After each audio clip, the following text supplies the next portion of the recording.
South of Midnight weaves mystery and suspense deeply into its narrative and gameplay, creating a tone that is both haunting and compelling. Set in a stylized version of American South, the game thrives on eerie atmosphere of its bayous, forgotten towns, and spectral realms. The story is laced with folklore, family secrets, and supernatural phenomenon that unfolds slowly, pulling the player into a world where every character and location may hold a deeper truth.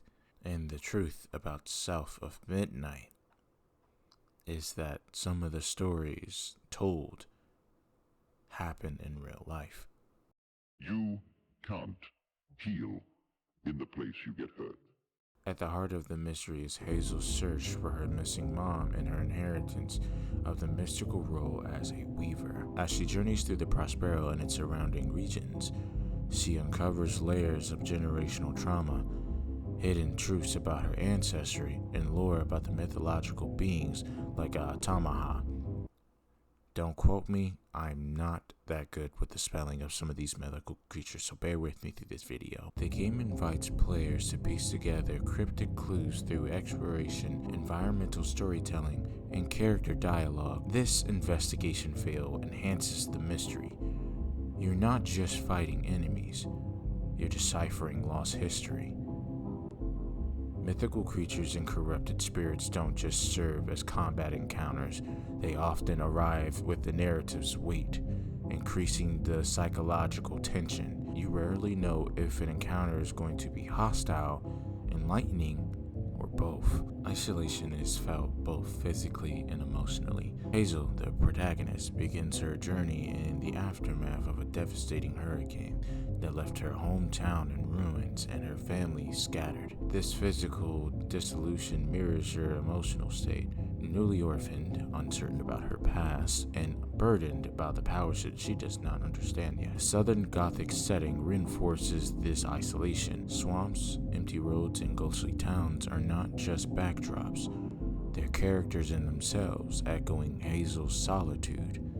As she journeys deeper into the supernatural, the sense of being alone with strange forces becomes more acute, highlighting the player's immersion in her psychological landscape.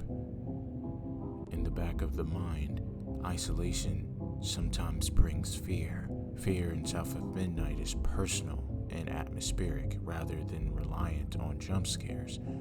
Hazel confronts the fear on multiple levels: the fear of loss, the fear of failure, fear of the spirits that she might not mend, fear of the truth hidden behind her family's history.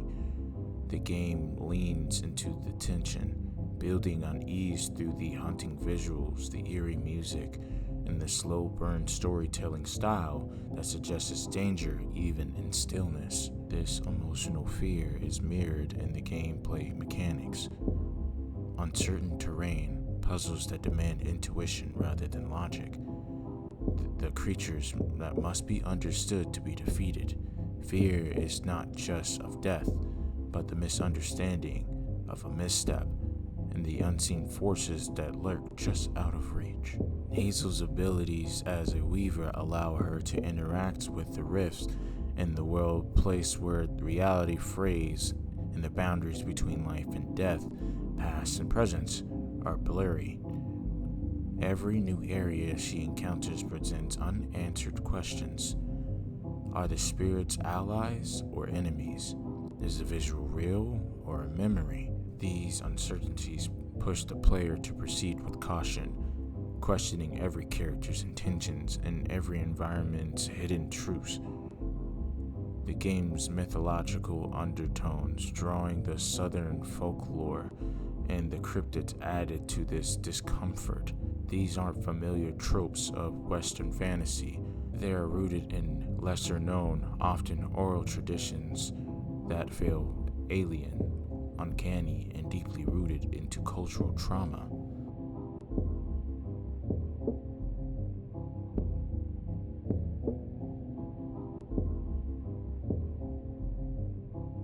The Rougalou, the orphan child. The Rougalou, drawn from a Cajun legend, is portrayed as an orphan boy forced to witness his father's death. Trauma manifests as whirlwinds of rage and sorrow, turning him into a fearsome creature. Hazel's encounter with Rougalou highlights the devastating impacts of childhood trauma and the importance of confronting and understanding such pain to facilitate healing.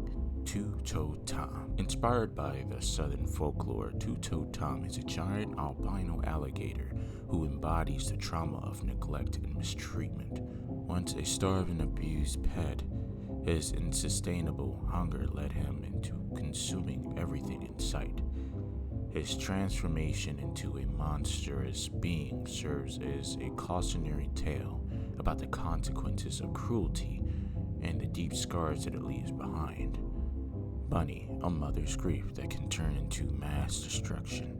Bunny is Hazel's grandmother, and she is consumed by the guilt of her daughter Sherry's accidental death by the hands of Bunny's son, Trey. Unable to forgive Trey and desperate to undo the past, Bunny turns to dark magic, becoming the false Stitcher, who tears at the tapestry in her quest to resurrect Sherry.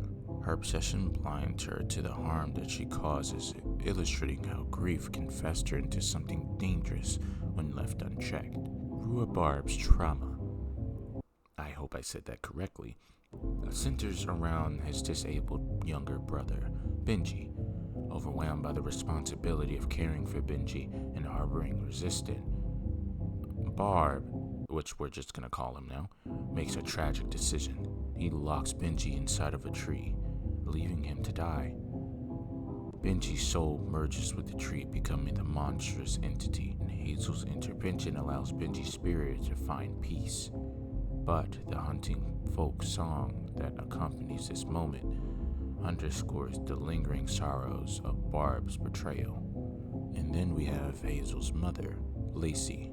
As we go deeper into the mythical world of Weavers and Haints, which are the enemies, by the way, Hazel discovers that Lacey's disappearance is linked to Hug and Molly, a supernatural entity known for abducting children. Initially believing Molly to be a malevolent force, Hazel learns that Lacey and Molly were actually collaborating to rescue abused children, with Molly attempting to heal Lacey's own past traumas.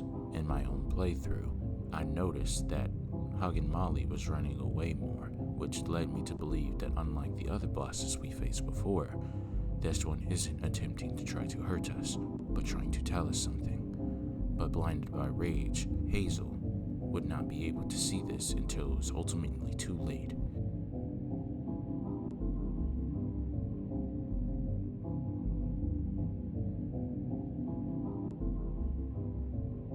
As we go through the story of South of Midnight, we realize that the feelings of these characters aren't just in the game, they're in real life. Holding in your feelings, especially difficult or painful emotions, can lead to emotional and psychological trauma over time. Holding in your feelings, especially difficult or painful emotions, can lead to emotional and psychological trauma over time. While many people learn to suppress their emotions as a coping mechanism or survival strategy, especially in the environments where expressing your feelings is discouraged or punished, this emotional suppression can cause long-term harm. When you consistently push down your feelings, you may begin to lose touch with your emotional truth. You might as well tell yourself, "I'm fine," so often that you no longer recognize when you're not. This disconnect can prevent you from understanding the root causes of your distress, making it harder to heal or grow. And over time, ignoring these feelings like grief and anger or even fear doesn't make them disappear, it buries them, where they quietly fester. The body and mind are deeply connected. When emotions like sadness or rage are suppressed, the body and mind are connected. When emotions like sadness or rage are suppressed, the body often holds into that tension.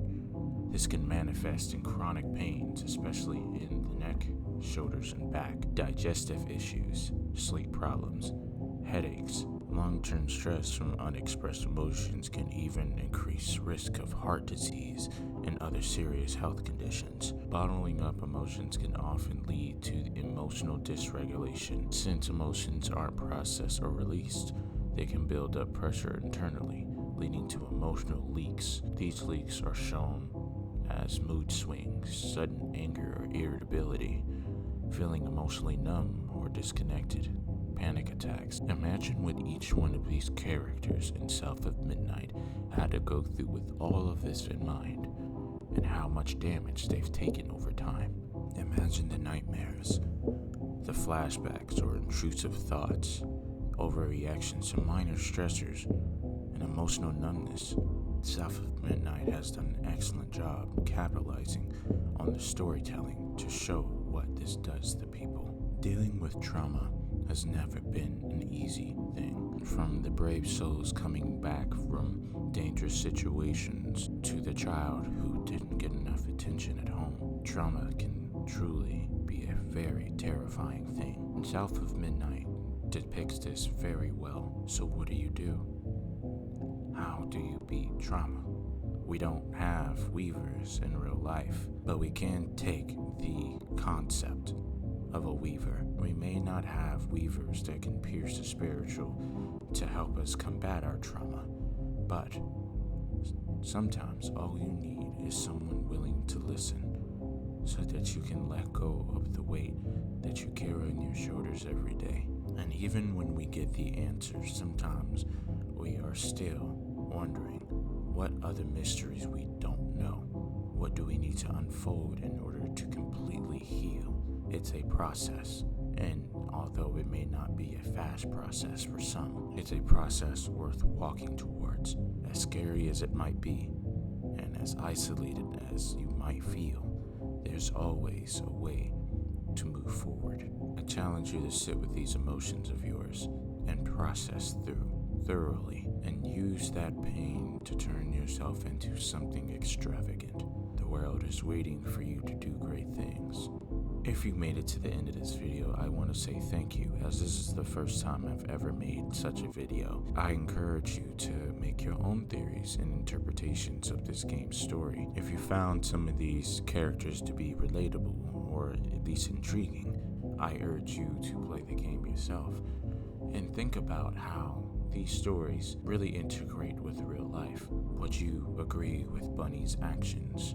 Do you think that Two-Toe Tom should have been better taken care of? Lawrence left his family because of the secret monster of the Rougalou being in him, but do you think it's fair for him to leave his family, or do you think he did the right thing? The truth about South of Midnight is that it's scary because it's real. This is Breaded Chicken, and as always, stay fried, watch that pride, and have a good